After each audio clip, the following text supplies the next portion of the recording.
I just got back from the Pahrump Chamber of Commerce event where I was to be a panelist on the data center debate. The developer was one of the panelists. There was a 2-year experienced scientist who was a panelist, and then it was to be me. I pulled out of that event because I got a copy of all of the questions that the discussion was going to be limited to. They would limit discussion to these questions and answers from us, the panelists. And the questions were all scientific in nature.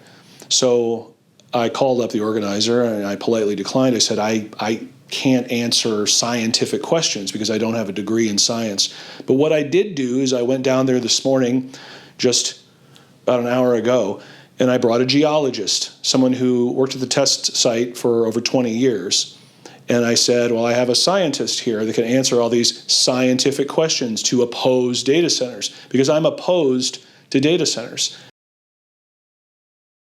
And my concern, the reason why I pulled out of that forum this morning, was that we had set it up in such a way as to support data centers. It seemed to me like a pro-data center event. I'm not for data centers, and I don't have to have a scientific reason to oppose data centers, because I have a trust problem with people who want to put data centers here. I don't trust a single word coming out of their mouth.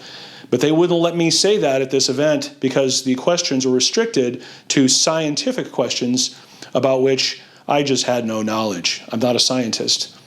So I left. I asked the organizer if she would accept my geologist instead of me, and she said, no, we have our own replacement for you, who, by the way, does not seem to be a scientist either.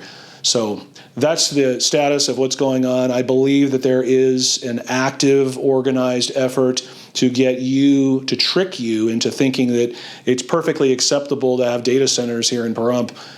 But the problem is that they just don't acknowledge the fact that we don't want them in Pahrump, and we don't have to explain to the developer why. No means no. Thank you.